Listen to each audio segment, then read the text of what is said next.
We just wrapped up talking about sharpening and liquefying options in Photoshop. Now let's continue on to go into the topic of cropping and image resizing.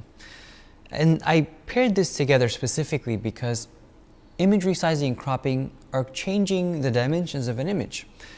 And ultimately, there's many ways to go about it, but I want to show you my favorite and most simplest way of understanding how to crop specifically for different purposes and maybe even resizing for the web. So we'll go into Photoshop, and before you do anything, make sure that you obviously have an image open and you're not in your raw processing converter, but you're actually in Photoshop itself, because I like to crop at the end. Ultimately, whenever you finish an image is when you should be cropping. Unless you know the specific output of your file. You might have an image, say, for a magazine, or you might have it for print. You never really know the intention. So my preference is working it at full resolution in the original format and then cropping at the end in case you want something for a different purpose. So the first thing we're going to do is go into the crop tool, which is this polygonal looking tool over here, which has a frame. And once we have that selected, my preference is coming up top to the preferences and unchecking delete cropped pixels. The reason for this is in case you crop something in Photoshop, if you have this unchecked, it's kind of like being able to go back and uncropping it at any time. For instance, let's say by default I have it set to ratio under the drop-down menu. I can then bring in one of the sides, and if I decide that this is a crop that I want, I can hit either the checkbox up top or enter. Now, let's say you save this Photoshop file and you decide that you actually don't want this crop and you want to bring back everything else that you've worked on. Well, it's simple. Just go back to the crop tool, select the end, and then bring it back, and then hit enter. And it brings back all that data that is seemingly gone. Another really important feature is instead of having it set to just your ratio, you can enter specific values. For instance, width by height, which is your second option. Say a client wants this image in an 8 by 10. You can say 8 by 10, and it automatically resizes it for you to 8 by 10. Now, with this image in specific, since it's a landscape shot, we can change the numbers by simply clicking these arrow keys, and then alternates it so that the width is 8 and the height, the width is 10 and the height is 8. Even better is instead of making it by pixels by centimeters, you can do pixels by inches. So you can change it to 10 inches and 8 inches. So always do a double check to make sure it's not centimeters and inches. It even works in pixels, so you can change it to 10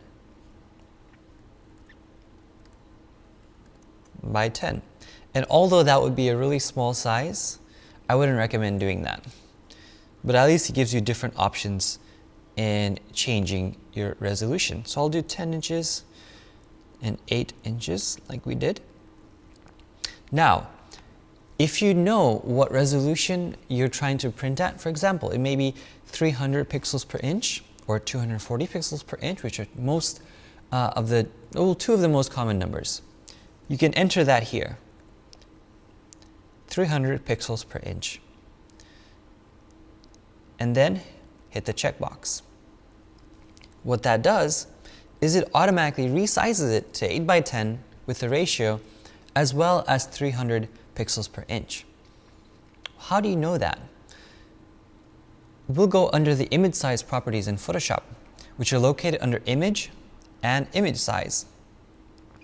There it tells you we have now a canvas of 8 by 10 at 300. Whenever we get into the saving portion of this tutorial, I want you to also keep in mind that if you crop and it resizes to some other format or some other size, make sure you don't save that PSD. Save it as something else.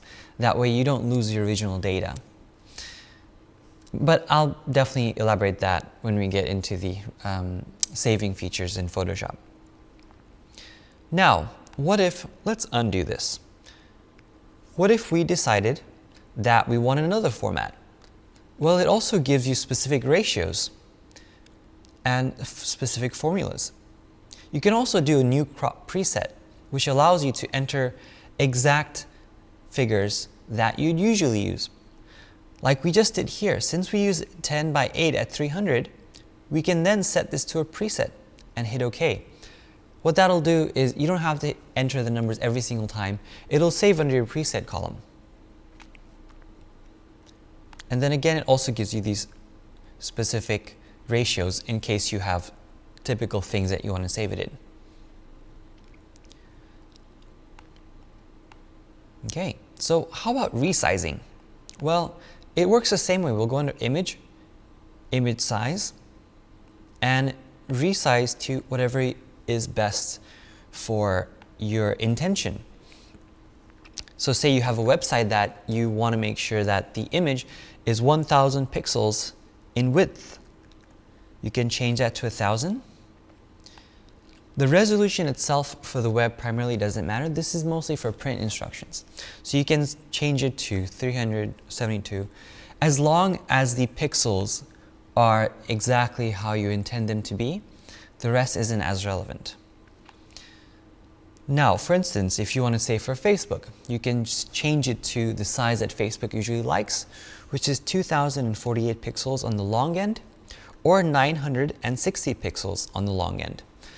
And the reason for that is Facebook specifically says that it likes these numbers so that it doesn't add its own filter on top of it to compress the image as much as you would if you had another size.